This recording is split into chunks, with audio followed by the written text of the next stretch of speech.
7 men climbed into the dark with orders that officially did not exist. There would be no medals, no rescue operation if things went wrong, no acknowledgement that they had ever been there. Their target was not a battlefield, not a missile silo, not a submarine pen. It was a Soviet ship, drifting through contested waters at the height of the Cold War. Inside that steel hull were secrets capable of shifting the balance between nuclear superpowers. And before the night was over, a single metallic sound would nearly ignite an international crisis. The Cold War was not fought only with missiles and speeches. It was fought in silence. After the Second World War, global power fractured between the United States and the Soviet Union. Each side built nuclear arsenals capable of ending civilization, but both understood a terrifying truth. Total war would mean mutual destruction. So instead, they competed in the shadows. Naval strategy became central to that competition. The world's oceans, vast, lawless, and difficult to monitor, offered the perfect arena for intelligence warfare. Submarines stalked silently beneath the surface. Surveillance aircraft tracked movements from above. Signals intelligence units listened constantly for encrypted communications. The Soviet Navy expanded aggressively in the 1960s and 1970s. Alongside its submarines and surface combatants, it deployed specialized intelligence collection vessels, often called AGIs by NATO forces. On the outside, they resembled research trawlers or auxiliary ships, but inside, they were floating surveillance platforms. Their equipment could intercept radar emissions, monitor fleet communications, analyze missile telemetry, and record classified signal signatures during NATO exercises. Every time a Western carrier strike group conducted maneuvers, a Soviet intelligence ship would often appear nearby, lingering just beyond territorial limits, antennas raised like steel forests against the sky. For Western commanders, this was more than annoying. It was dangerous. If the Soviets could analyze communication patterns, encryption cycles, and radar systems, they could exploit weaknesses in wartime. They could jam signals, deceive missiles, track submarines, and during the Cold War, knowledge was survival. But here was the dilemma. You could not legally board a Soviet vessel in international waters. You could not openly seize it. You could not accuse it without escalating tensions. Yet, intelligence analysts believed one particular Soviet ship operating near NATO exercises carried newly upgraded electronic interception systems, far more advanced than previously documented. The implications were alarming. Has Western encryption already been compromised? Were Soviet analysts listening to real-time fleet coordination? The only way to know for certain was to get inside. The proposal was almost unthinkable, a covert reconnaissance boarding operation. Not a raid, not sabotage, not destruction, observation, documentation, extraction of limited components if possible. 7 naval commandos were selected. Each had experience in maritime interdiction, underwater approach techniques, and close quarters operations. They trained for scenarios exactly like this, but never against a nuclear superpower. Their preparation was meticulous. Soviet watch schedules were studied through long-range observation. Radar rotation intervals were analyzed. Deck lighting patterns were recorded over multiple nights. Blind spots were estimated using optical tracking from distant surveillance vessels. This would not be brute force, this would be patience. They rehearsed boarding drills repeatedly on mock ship structures. Movements were choreographed to reduce noise. Boots wrapped, equipment secured, every buckle taped. They carried compact cameras, microfilm equipment, portable signal recorders, and minimal defensive weapons. Firing a shot was considered mission failure. If discovered, they were to disengage immediately. Capture was unacceptable. Officially, no such operation existed. Unofficially, the stakes could not have been higher. Night fell heavy over the water.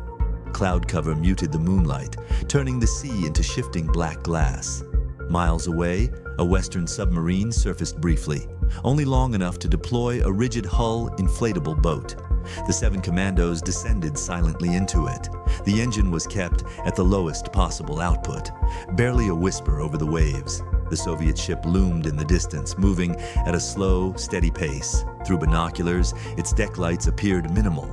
Radar rotated methodically above. The commandos timed their approach between watch transitions. The brief window when outgoing personnel left posts and incoming crew had not fully settled in. Every second mattered. As they drew closer, the scale of the ship became imposing. Steel hull towering above them, antennas reaching into darkness. One by one, grappling hooks were secured, lines tightened, gloved hands climbed. The hull smelled of salt and oil. At the top, the first commando paused, listening. Wind, low mechanical hum. no voices. He swung over the rail. The others followed, 7 shadows on a foreign deck. The deck was colder than expected. Metal amplified even the faintest sound. They moved in pairs. Their objective was the communications and electronic surveillance compartments located midship. Entry points had been identified during prior long-range observation. Maintenance hatches and secondary access doors rarely used at night. One door yielded quietly under controlled pressure. They slipped inside. The interior corridors were narrow, illuminated by dim red lighting. Pipes and wiring lined the ceiling. The ship felt alive, humming with electrical systems. Every footstep was deliberate.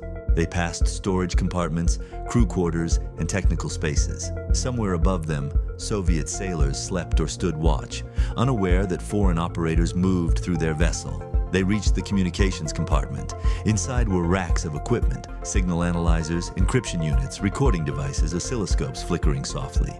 The team went to work, cameras clicked silently, circuit boards were photographed from multiple angles, frequency outputs were measured and recorded, serial numbers were noted. One specialist carefully removed a small, non-critical module from a signal processing unit, compact enough to conceal, valuable enough to reverse engineer later.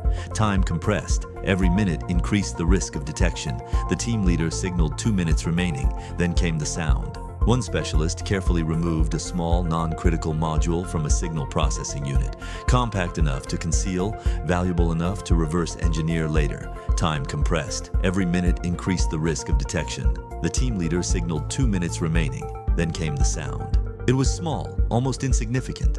A metallic tool resting precariously on a ledge, likely disturbed during movement, slipped. It struck the floor. The clang echoed violently through the corridor. In the tight metal confines of a ship at night, it might as well have been a gunshot. The team froze. Footsteps, voices speaking Russian. A flashlight beam cut across the hallway beyond the compartment. The Commandos extinguished their own minimal light sources and pressed against bulkheads. The beam passed the doorway, paused, shifted back. A Soviet crewman stepped closer. The tension was suffocating. One commando's hand hovered near his sidearm. Engagement was forbidden, unless survival demanded it. The crewman hesitated and then turned away, apparently assuming the noise was routine ship movement. But the damage was done. More voices echoed from above. Someone had reported an unusual sound. The ship was waking up.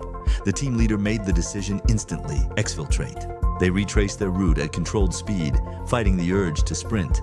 But as they emerged onto the deck, alarms suddenly activated. Whether triggered by suspicion or coincidental system checks, no one knew. Floodlights ignited. A Soviet sailor spotted movement and shouted. Gunfire erupted, warning shots at first, then more directed bursts as silhouettes were identified against railings. The Commandos ran. No return fire, no confrontation. Over the side, into the water. The shock of cold seized muscles instantly. Behind them, confusion reigned on the deck. Searchlights swept frantically. The inflatable boat engine roared to full power. Stealth abandoned in favor of speed. Tracer rounds skipped across the surface. The Soviet vessel attempted to turn, but it was not designed for rapid pursuit. Within minutes, the Commandos reached the rendezvous coordinates.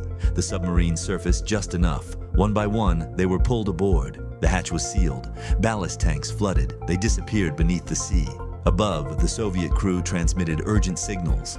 Possible hostile intrusion, unknown borders, international waters violation. In Moscow, Naval Command demanded clarity.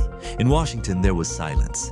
No official reports, no acknowledgement, nothing had happened. The intelligence retrieved proved critical. Analysis of the extracted module revealed advanced signal filtering techniques previously undocumented. More alarming, it confirmed that Soviet interception capabilities had evolved significantly, potentially compromising certain NATO encryption cycles. Immediate changes were implemented across Western naval communication protocols. Encryption algorithms were modified, frequency hopping procedures adjusted, operational discipline reinforced. The mission had succeeded narrowly, but its diplomatic implications were severe. The Soviets suspected intrusion but lacked tangible proof. Accusing the West without evidence risked embarrassment on the world stage. Instead, they tightened shipboard security across intelligence vessels. Watch rotations increased, access points reinforced. Within intelligence circles, the operation became a classified case study. It demonstrated both the extraordinary reach of covert maritime operations and the terrifying fragility of Cold War stability. Had a commando been captured alive? A firefight resulted in casualties. Had evidence been presented publicly, The political consequences could have spiraled beyond control. Naval confrontations between superpowers were already tense, from close-quarter ship-bumping incidents to aggressive aerial intercepts. This would have been different. This would have been undeniable. And in a world armed with nuclear arsenals, undeniable incidents were dangerous. History often remembers the loud events: the Cuban Missile Crisis, Berlin, public summits, and televised speeches. But beneath those headline moments were quieter battles, fought in darkness, in steel corridors, in waters far from cameras. 7 men boarded a Soviet ship not to destroy it, not to conquer territory, but to understand it. Their mission represented the paradox of the Cold War: risk everything to avoid war. The oceans carried submarines armed with nuclear missiles. They carried fleets prepared for global conflict. And they carried shadows, operations that would never be admitted, missions that would never receive medals. Moments when the world edged closer to catastrophe and stepped back again without knowing how close it had come. The Cold War did not remain cold by accident. It remained cold because of intelligence, restraint, and sometimes extraordinary courage in the dark. 7 commandos climbed steel that night. They left no trace, but the knowledge they carried home quietly reshaped the balance beneath the waves. And sometimes that is how history is truly written, not in explosions, but in silence. The wind had shifted 10 minutes earlier. That was the first sign something was wrong. High above the black surface of the Baltic Sea, a thin layer of cloud drifted across a moonless sky. The water below was calm enough to look almost harmless, an endless sheet of dark glass stretching toward the Soviet coastline. But to the 7 men crouched inside the vibrating belly of a naval helicopter, the sea did not look calm at all. It looked exposed. The crew chief slid the side door open, and cold air flooded the cabin. A red light flickered on above the hatch. No words were exchanged. They had rehearsed this insertion too many times to waste oxygen speaking now. Below them, barely visible against the darkness, was their objective: a Soviet intelligence collection ship moving slowly through international waters. Its radar arrays turned like patient eyes scanning the sky, listening, recording, waiting. And tonight, 7 commandos were about to step onto its deck uninvited. No one on the helicopter spoke the ship's name aloud. They didn't need to. Every briefing, every simulation, every silent nod in the planning room had revolved around this single floating fortress of antennas and sensors. The Soviets called it a research vessel. NATO called it something very different: a spy ship capable of monitoring missile tests, tracking naval exercises, and vacuuming up electronic signals across entire regions. A floating intelligence platform that could sit just beyond territorial waters and learn everything it needed to know about Western military operations. And recently it had been getting too close, too bold, too curious. The red light above the door turned green. The first commando stepped forward. Then the helicopter lurched violently. The pilot's voice cut through the intercom, calm but tighter than before. Unexpected radar sweep. They're searching the airspace. The men froze for half a second. That was all the time hesitation was allowed. The team leader leaned toward the open door and looked down at the dark silhouette sliding through the sea beneath them. They had minutes before the Soviet crew realized they weren't alone. And once they realized, there would be no turning back. The first rope dropped into the night. Then the first man disappeared into the darkness. On the bridge of the Soviet vessel, the night watch officer rubbed his eyes and leaned back in his chair. The ship's radar screen glowed softly, painting slow arcs of green light across the dim compartment. It was a quiet shift. The sea was calm. Traffic was light. The crew had settled into the comfortable rhythm of routine surveillance. Signals were being recorded, frequencies logged, patterns analyzed.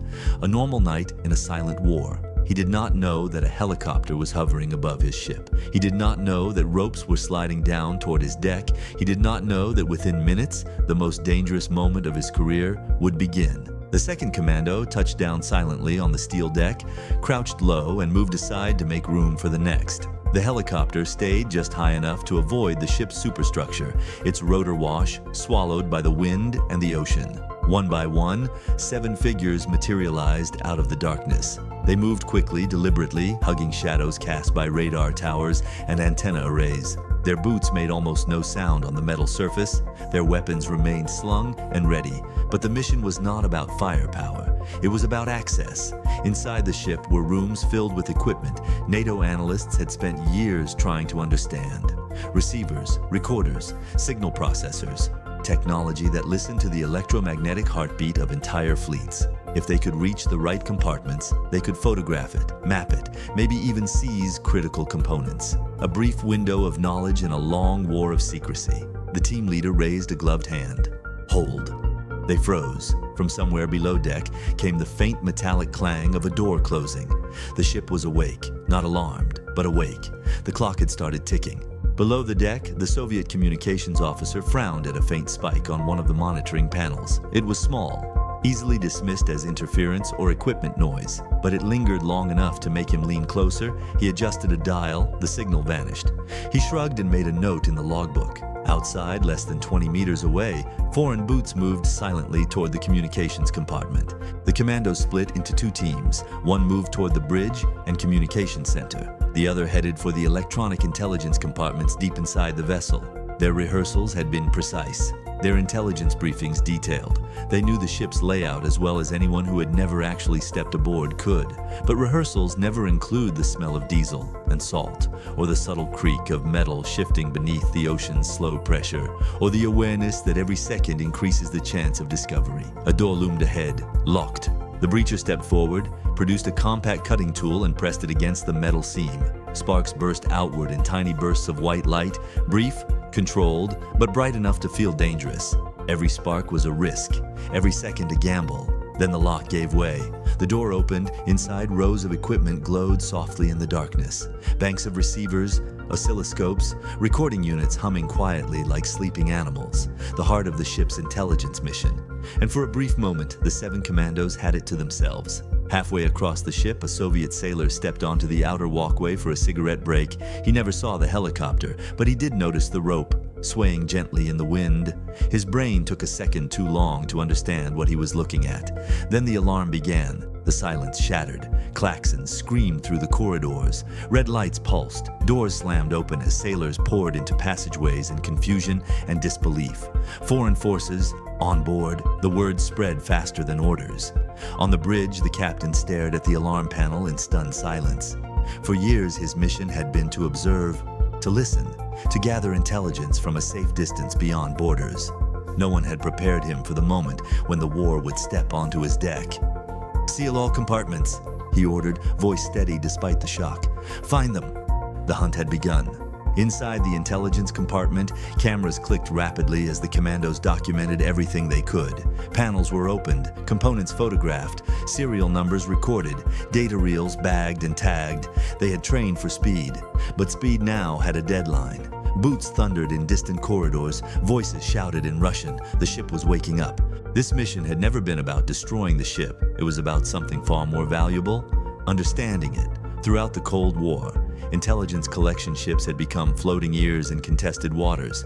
They carried massive antenna arrays capable of capturing radar emissions, radio traffic, missile telemetry, and naval communications across enormous distances. Positioned just beyond territorial limits, they operated in the legal gray zone of international waters, close enough to observe, far enough to remain technically untouchable. They were silent witnesses to military secrets, and they were almost impossible to study from the outside. This was why 7 Commandos had descended onto a moving Soviet vessel in the middle of the night, to briefly turn the observer into the observed. Footsteps echoed closer. The team leader checked his watch. They were ahead of schedule, and suddenly, dangerously behind. 2 minutes, he whispered. It was time to leave. But the ship had other plans. A steel door slammed open at the end of the corridor. Soviet sailors flooded the passageway, weapons raised, eyes wide with disbelief. For a split second, both sides froze. 2 groups of professionals trained for war, meeting unexpectedly in a narrow hallway on a ship that had never been meant to host combat. The moment stretched, then someone shouted, and the mission changed. The Commandos did not fire first. They didn't need to. Smoke grenades burst against the metal walls, filling the corridor with choking gray clouds. Confusion spread instantly. Visibility vanished, shouts turned into coughs, orders dissolved into chaos. The Commandos moved through the smoke like ghosts, retreating toward the deck. Their objective had never been to fight. It had always been to get in and get out. Above them, the helicopter returned. Rotor blades thumped against the night air like a heartbeat growing louder. The rope dropped again. One by one, the Commandos began to climb. Below, the Soviet crew surged onto the deck just as the final man reached the rope. For a moment, the ship and helicopter existed in the same fragile bubble of time. Then the helicopter climbed into the darkness, and the Soviet vessel was alone again, its antennas still turning, its deck still vibrating with adrenaline, its crew staring upward into empty sky. The mission had lasted minutes. The consequences would last years. In the intelligence war of the Cold War, information was power. Understanding an opponent's capabilities could shift strategies, influence deployments, and reshape entire doctrines. The equipment photographed and analyzed from that night provided insight into how Soviet surveillance ships tracked NATO operations, how they processed signals, and how they positioned themselves to gather maximum intelligence. It was not a battle won with explosions or headlines. It was a quiet victory, measured in knowledge. 7 commandos had stepped onto a Soviet spy ship and stepped off again before the world even knew it happened. In the silent war beneath the surface of history, sometimes the most decisive moments leave no visible scars, only understanding and the realization that even the watchers are never truly safe from being watched.